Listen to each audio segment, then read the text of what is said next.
The following conversation is brought to you by the Singapore International Chamber of Commerce as part of the SICC SG60 conversations. In this and subsequent conversations, we will spotlight the companies and business leaders shaping Singapore's growth story and celebrating the business success of our members.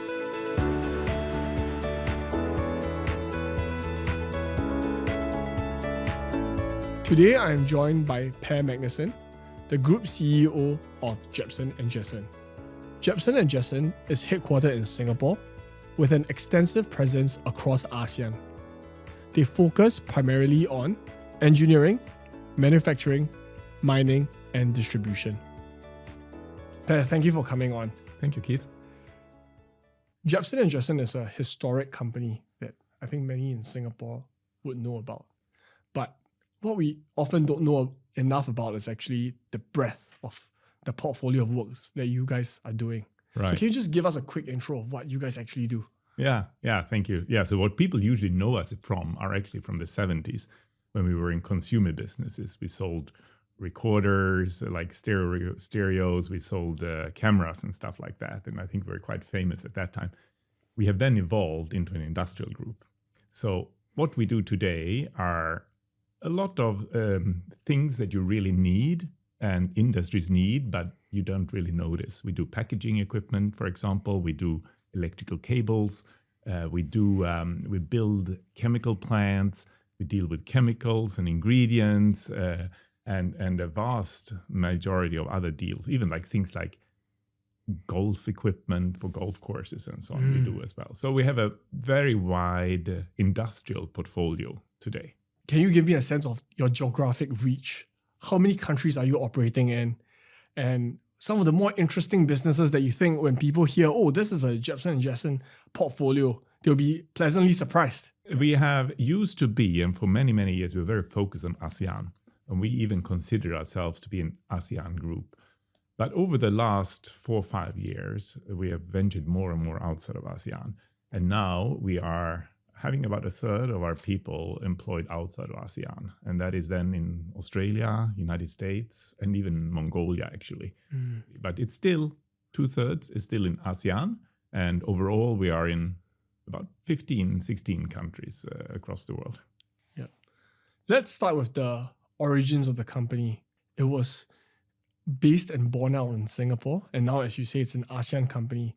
But why choose Singapore? And why continue choosing Singapore? The roots of the company are actually much older. We were seafarers at the time when you had sails on the ship, and when they arrived in a port, they had to sell the cargo. They had to take care of the money. They had to buy new cargo, sell to a new port, and so on. So they were basically traders and business people, and that kind of theme lived on as we then migrated ashore. And in the 60s, set up base here in Singapore. So the roots of the company are to do business. And for that, Singapore is a brilliant place, right? There are so many sweet spots for a company like ours, who is either regional or in our case, global nowadays, and operating a diverse industrial business. Because in Singapore, you have the rule of law, you have the security, the safety, that the government is protecting you, so to say. Your company is safe here. And at the same time, it's a great communication spot. You can travel anywhere. You have a vast talent pool that is very skilled, speak English. And so the benefits of setting up in Singapore is quite substantial. So I think Singapore has transformed radically over the past 60 odd years. We obviously started as an entrepreneur hub, which made it perfect for Jebsen Jessen to land in here. But over the years, we have also industrialized. I wanted to ask, as you recounted kind of the brief history of how Jebsen Jessen industrialized, how has the company evolved over time together as Singapore evolved? You're right. It's been hand in hand in a way. And actually, even going back to before we formed, Singapore was a seafarers' hub. It was a port, and we were seafarers. So I'm sure that the forefathers stepped ashore here many times, and I'm sure we had the relation to Singapore way before we actually set up here. Since then, of course, Singapore has gone through a tremendous journey. And I think the the journey that we've gone through in Jebsen and Jessen, starting from our more consumer-oriented products and also representing other companies into Singapore. So we were mainly representing the major European companies into Singapore. And then develop into now to more industrial goods and doing our own goods. So now not so much anymore representing the big European brands, but now doing our own.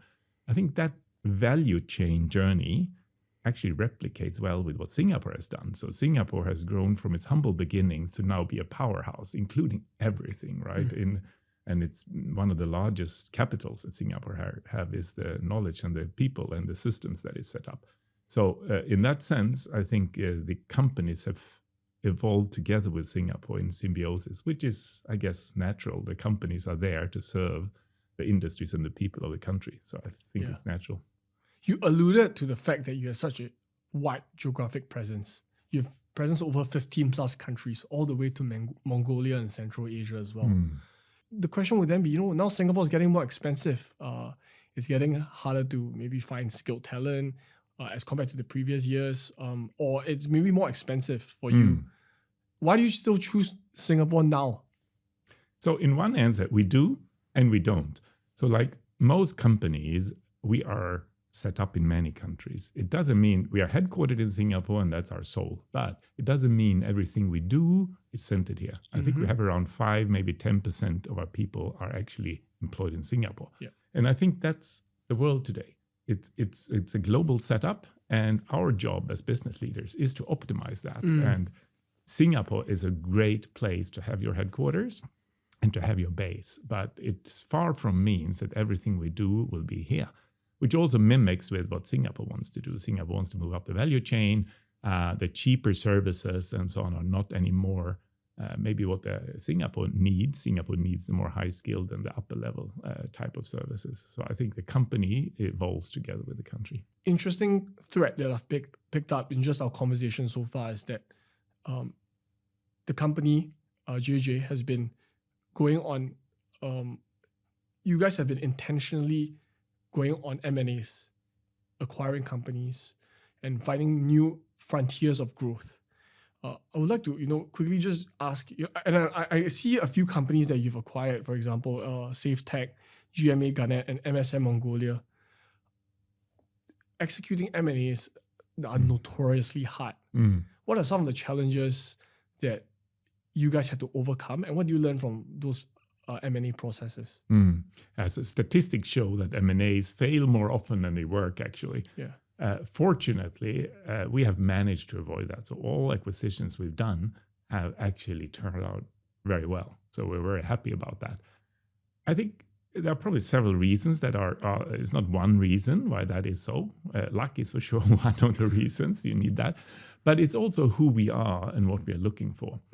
We are not driven by a stock listing or what other investors need. We are a privately held company, and we can take our time. And if we don't do an acquisition this year, we don't do an acquisition this year. That's also okay, which means that we're not rushed into anything. We can wait for the opportunity. So we have to have a good business to start with, and then the management, the people, the values have to be similar to what we are looking for. What are the common values that you actually look out for in those cases? In terms of acquisitions, there are two that maybe stand out. And one is that the people need to have a mix of prudence and entrepreneurship. And those are two different sides of the same coin in a way. You need entrepreneurship. You need to take risks. You need to go out there and get things. But at the same time, you also need to avoid taking the ridiculous risks. And you need to know that even if you're becoming a larger company, it's hard to earn $1. So before you spend $1, you better make sure that you know how to earn $1. And therefore, the entrepreneurship mixed with the prudence have served us very well. And if you then add in the third value, which we call trust, we are very open in what we're doing. We are communicating very openly. Our chairman has a blog for all employees to read, which actually speaks about things that most companies would not touch because they are sensitive. We are very open about that. And we expect our management and employees to be the same. that when we run into troubles, and we all do, when we make mistakes, we all do, we talk about it and we discuss it and we discuss how we can move on. And I think that's been a success formula. Maybe could you take me through, when you think about your personal leadership style as the CEO, what are the kind of things that you do to try to bolster those values or try to entrench those values in the company? Yeah, so it starts with yourself. Let's go to prudence. And while you have a big company with a lot of turnover, every dollar counts, right? Yeah. I make sure when I'm flying around in Southeast Asia, I don't fly economy, I fly budget airlines. We stay everyone stays in the same hotels. They're okay hotels, they are clean, they are fair, but they are not luxury hotels. When we are dealing with employee situations, the partnership plays in, right? So even if a person is leaving us or we have to separate ways for some reason, we are treating them with full respect and so on in all those difficult situations. And there are countless of examples. Entrepreneurship is another one. I think we as managers, we are the front sellers of the company. We are out there making deals and dealing with customers, trying to see new opportunities every day. And I'm doing my best to live those values. Yeah, thank you. It just gives us a good peek behind the curtain to see how an executive like yourself would try to embody your corporate values. And now that you've been here for 15 years running the company, what's some of the unexpected lessons that you've learned from not just being a Singaporean company, but going to ASEAN and now going to other parts of the world? Are there any unexpected lessons that you thought that you didn't appreciate now looking in hindsight? Probably quite a few. But actually one worldview that I noticed, I remember this from several years ago, we sold a project in somewhere in Timika or so, I think, in Indonesia. And I remember the article that came in our newsletter was that we sold this project in the remote location of Timika. And it actually starts you to think about what is remote. To us here, maybe Timika is remote, but actually if you live in Timika, you're not remote. It's actually the center of your world. And I think that's a view that maybe captures you sometimes, that you think that this is far away, this is strange, this is different. It isn't if you're local. And so you just have to see the world from the eyes of the people who are there. That's probably one of the biggest learnings. I wanted to ask a little bit more about the strategic thinking that goes behind your business, in a sense that most people would look at JJ and say it's a conglomerate. You know, you're sprawling portfolios everywhere, right? From industrial goods, consumer goods. And then part of the question that pops up is, how do you actually decide, other than values, right? This is an industry to go in, because you might have zero experience in an industry and you think, well, this is going to be a first step. And like you said, you need to balance the dichotomy between entrepreneurship and prudence. So what are some of the kind of thought processes that you have outside of values when you consider new industries to enter? Right. And it comes to our operating model. So I think that the thing that really unites us, apart from the values, is the operating model. So from the group, we see it very different when it comes to how we manage business and how we manage the support or admin of that business. When it comes to how to run the business, what's business strategy to have, which markets to go to, which customers, which product, and so on, it's a total independence for the CEO of that business to handle. But on the other side of the coin is the whole setup of that, which personnel policies to follow, which ERP or accounting system to use, which delegations of authority and how to go about all the administration of the company. There we are very centralized. And by doing it in this way, we can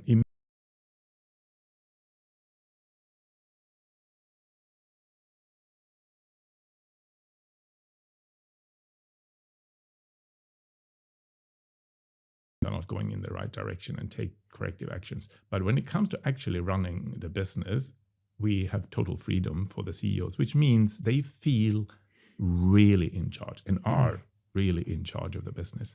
So that business model combined with the values, that's really what makes us Jebsen and Jessen. So a very strong financial control and administration, but a total freedom on the business side. Is it not tempting to interfere in the business? How do you prevent that temptation from kicking in? Yeah, so we have a very informal way of doing it, which is not formal board meetings usually, and just more very frequent, so monthly or weekly discussions that we do with the CEOs on a very ad hoc basis. They can talk about their problems, about what they feel about doing, and they can basically ask for input. And I think that way of doing it is, it comes back to the trust that they then also openly share how they are doing things. And it's tempting, but on the other hand, we all have 24 hours a day, and we have 7 business units in many countries, and with a large support force as well. So there's also limits to how much you can get involved. And how do you stay focused? Because most people will think that diversification is a good, but too much of it can dilute your focus. So how do you balance the trade-off between diversifying your businesses, but at the same time remaining laser sharp on your mission and vision? Yeah, so since we have delegated the business operation fully to the business units, it of course takes a big load out of it, and we don't need to focus that much on it. And by having then the administration side well taken care of, you solve that picture. Having said that, I think we're probably at a limit at the moment with 7 business units that are very diverse to manage it. I think we will most likely not see an 8th coming along. And with all the different kind of geopolitical developments developing now, there's a lot more business uncertainty, for example. How do you think the values that you've embedded and promoted within Jebsen Jessen will hold you through even the tougher storms that might lie ahead? Storms and challenges is nothing new. Yeah. We have military coups, we have earthquakes, we have all these other type of horrible things, especially if you're working in ASEAN. It's always surprises. But I would say that goes for the whole world, actually. We have COVID, if you look back, it's always been uncertain. What we're facing now going forward is also uncertain, and I think it's normal. So uncertainty has to be part of how you manage. You have to be nimble, you have to be flexible, you have to be ready to absorb that.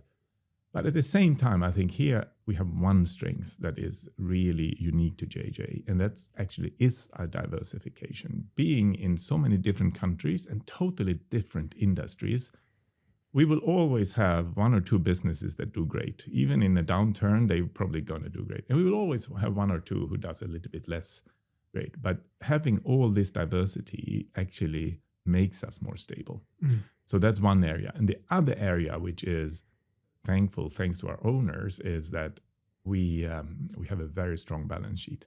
We don't borrow money from the banks normally. We own everything directly ourselves. And of course, when you then hit a few tough years, which might happen, you don't have the bank calling your loans or doing anything else. So that also makes you more sustainable over time. It's interesting that JJ has really built itself not just as a values-driven company, but also a very resilient company. The question I have as a follow-up is that let's go back to COVID, right? During the COVID period, it was a huge time of uncertainty. Borders were closing. The vaccine not every country had a vaccine security. And, you had to manage your business while there was a pandemic going on. Take me through a little bit. Use that as an object lesson to help us understand how do you navigate that crisis as a company? So we were a little bit fortunate, again, that when COVID hit, we had just taken quite a big digitalization step in the company. We had centralized our business functions in Malaysia a few years before, and had made the whole document flow, all of that was already digital. We had also gone online with new meeting tools and new everything like that. So we were, in a way, very ready to go virtual. So that helped a lot.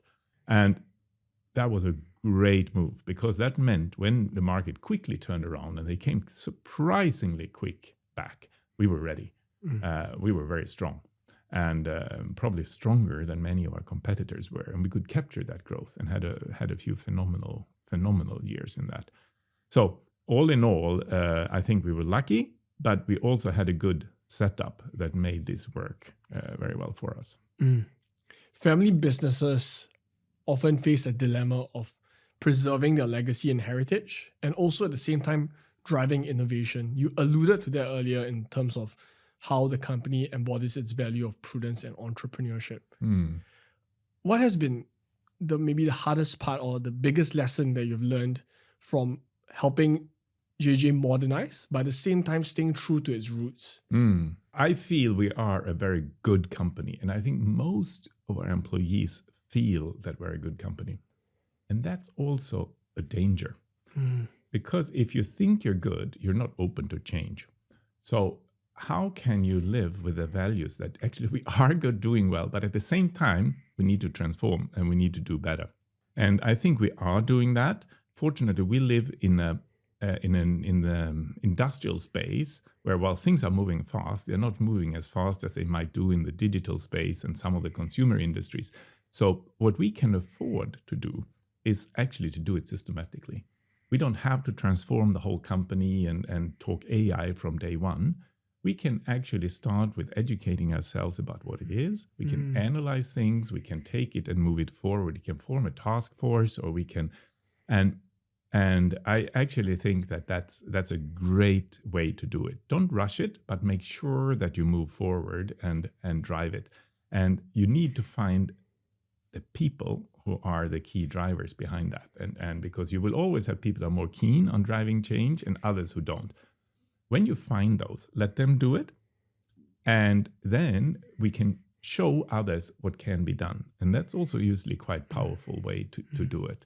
So systematically, and start somewhere and show others what you've done.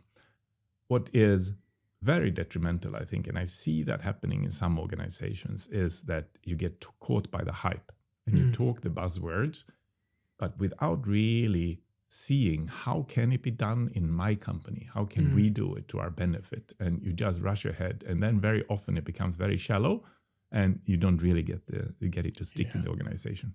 What I love about your answer is that you are showing an openness to learn and willingness to experiment, but at the same time not too caught up in the hype. And that has enabled, I think, from what I've learned, that from JJ, you're able to innovate and to lead in new innovative practices. So for example, I think JJ was one of the first few companies that really looked at exploring carbon neutrality before it was even a buzzword. So you were ahead of the hype curve and you were trying to push for it as early as 2011.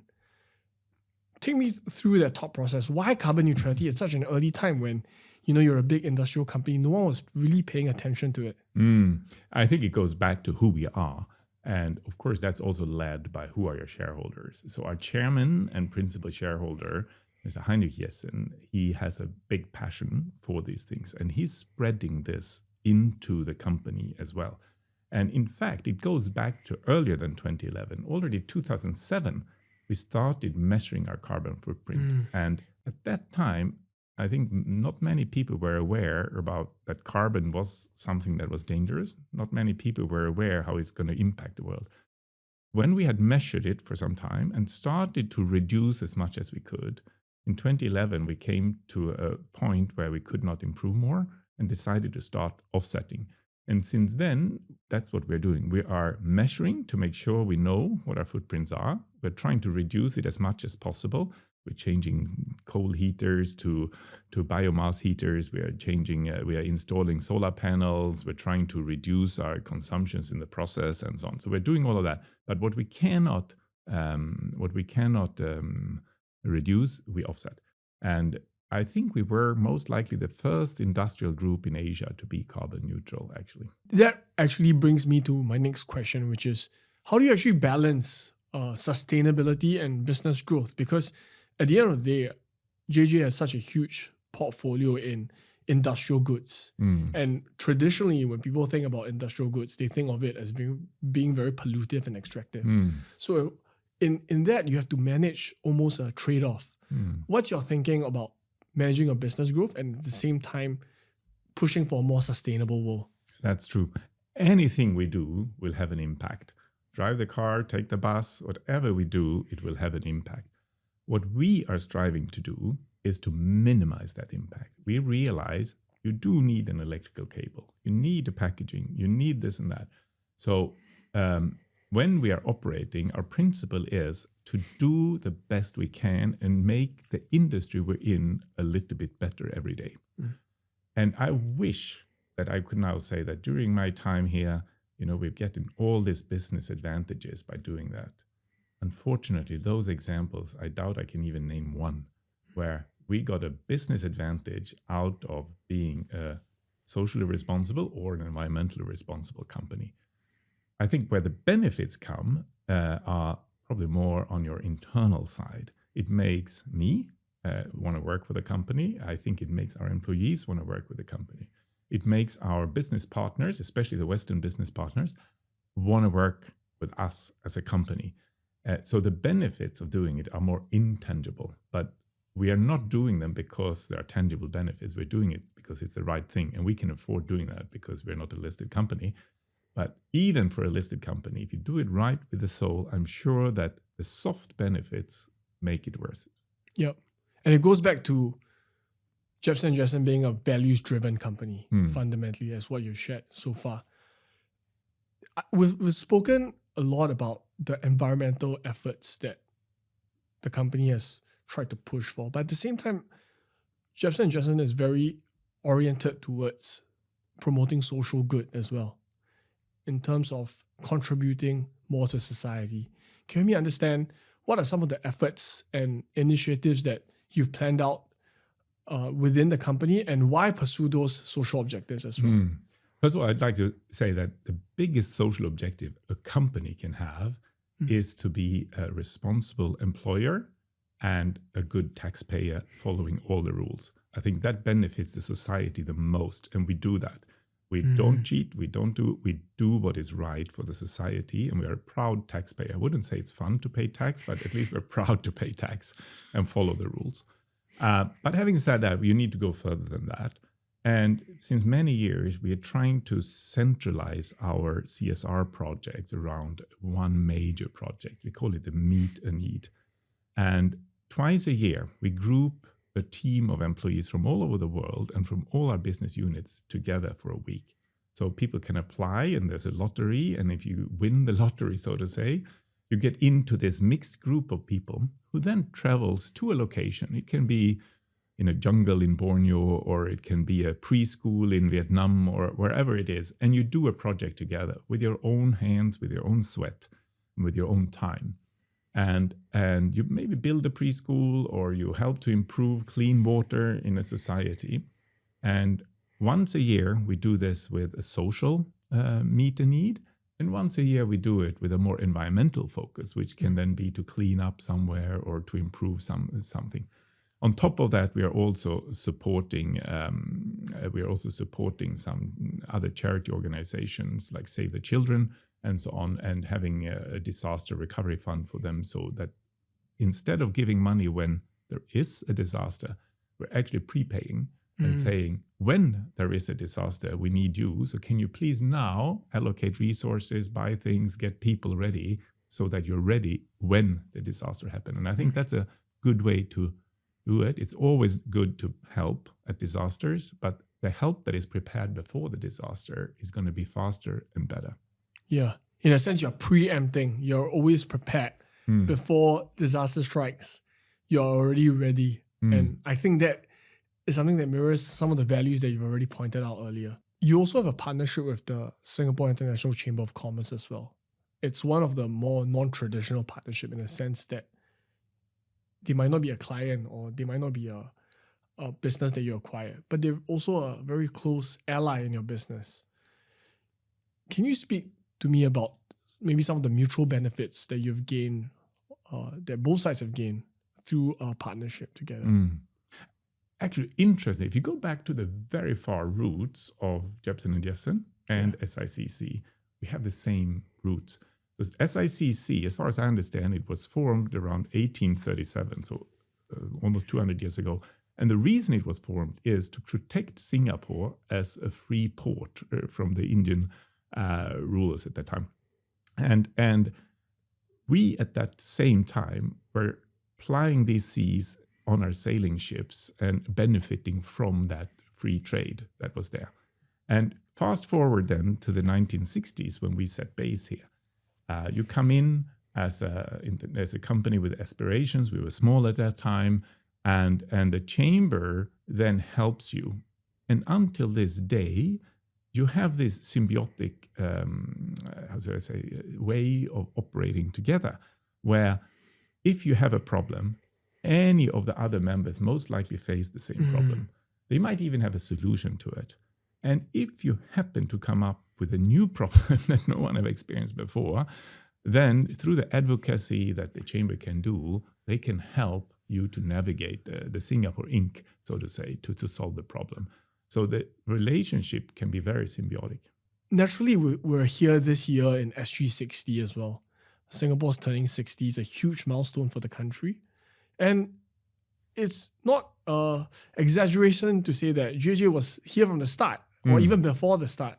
So how do you see, JJ evolving, or Jebsen Jessen evolving together with Singapore as we look past the SG60 milestone? It will actually continue. I'm 100% sure of that, because the foundations of Singapore will not change. I'm confident that what we really need in Singapore will not change. And that's, of course, the respect for rule of law, the respect of property and ownership, the fair chance of a trial when things go wrong and your day in court. All of those fundamentals are so strongly rooted in Singapore that they will not change. What might change as we go forward is exactly which activities do we do in Singapore and which activities does others do in Singapore. Singapore is a small country by surface and punching above the weight in any other aspects. And I'm sure, just like we've seen in the last decade or so, where we have moved quite a lot of services to adjoining countries, that might continue, or there might be something else. The base for companies like us, will always be here. But what we do in the country might shift. And there we live in symbiosis with Singapore. Whatever the market needs and wants, that's what we are doing as well. What could strategic platforms like SICC do more to help and serve you? And also, how do you see that relationship evolving going forward? The value I see that SICC has today is also what I see it's going to have in the future. So it is to bring people together, to bring companies together and people together. And it might be slightly different. A company needs, they might need help to navigate. They might need help to advocate, and they might need help like this. But as individuals in the companies, we might need slightly other things. We might need a network. We might need to learn to know more people, maybe in our own industry or maybe in our own function that we're operating with. And that, I think, is a big factor where Singapore International Chamber of Commerce can play. And the other area is in capturing the trends. What's happening in the world? What's happening in Singapore? And then feed that to the members, but at the same time, listen to the members. This change that is happening now, how does that impact other things? Should that impact policy in Singapore? Should that impact other things, so that you get this two-way discussion point? And Singapore International Chamber of Commerce have the benefit of not representing any country, any ethnicity, and being the total independent chamber, which is quite unique, because that means that there is should at least be no bias in the information, which is a good strength. And a part of it is also that they represent a lot of the international companies that are here. There are a lot of the members are from all over the world. Can you maybe help me understand, in your interactions with the other companies in the chamber, are there any kind of cross-pollination or cross-fertilization of ideas that you've learned in your time there as well? I'm sure there are. But the thing with these type of networks and when you're interacting like this, it's never, or very seldom at least, one big hallelujah moment. It's very often small things, and you pick it up and you learn as you go about. So then when you look back on a decision, maybe you got 3% from here, 10% from there, and so on. And that's, I think, is the role. So I cannot probably name like, wow, we learned that much from that company. But it definitely have gotten so many more inputs on what's happening and what's going on in the world through the chamber. If there were 3 lessons that you could impart to someone who is up and coming, who would step into a position of leadership, what would that 3 pieces of advice be? I think one thing, and that goes against many wisdom, don't follow your passion. Because we often tell young people, follow your passion. And I think that's a dangerous thing to do. Because yes, if you're a football player, that's your passion. You have a 0.1% chance or something, even if you're good, to succeed on that. And you have very few backup plans if you fail. So instead of doing that, I think it is better to find what you're roughly interested in and then try to go in that direction. Very few people actually in the end up working with what they studied. We all go in one direction and then we end up with something else. But very often there's a thread in how we came there. So I think it's important to identify where you're kind of interested, what you're good at, and so on, and then go in that direction. So that's probably lesson number 1. Lesson number 2 is probably to make sure you run your schedule and what you're doing, because we all have 24 hours a day. And there is no saying, you cannot say when you don't do something that I didn't have time for that. Because actually we all have 24 hours a day. So what you should say is, I did not prioritize to do that. And if you change your vocabulary and say, I did not prioritize to do that, you start thinking if that's the right priority, because you have to run your calendar. Don't let other people decide what you do with your time. You have to take charge. So do things where you want to do and then take charge of your calendar. I think that's probably my first 2. And if it should then add a third one, then it is try to remove your bias in your life. We have a lot of bias. It's inevitable. We all do, but try to become aware of it. Am I, as an employer, it's of course extremely important. You have to make sure you don't discriminate anyone. Don't discriminate women, don't discriminate older people, and so on, right? So you have to make very sure. But even in daily life, make sure you don't have any biases, that you see things clearly. Look at the data and see where that leads you, instead of just assuming things based on what you see on a TikTok channel or somewhere else. Try to really go to the data. So I think those 3 advice. Yeah, the 3 advice. Let me summarize. Don't follow your passion, organize your schedule, and reduce your blind spots. Is that a fair summary? Very good summary. Yeah. All right. With that, we have one last question. As we hit SG60 this year, what are your hopes and aspirations that you have for Singapore at 60 and beyond? So my concern is that Singapore will fall victim to its own success. We are in Singapore. Singapore is amazing, and by all merits, it's outstanding. What we have to make sure is that we still stay open for change and still stay open for what makes us good. Very easy when you become great is that you become a little bit lazy. And what brought Singapore to where we were grit, hard work, staying diligent, reading the data, following the data. And that made Singapore successful. People working hard and doing it for the best of the country. If we can continue that trend, working hard and doing it for the best of the country, Singapore will be amazing and will develop. All right. With that, thank you, Per, for coming on. Thank you so much, Keith. It was great talking to you.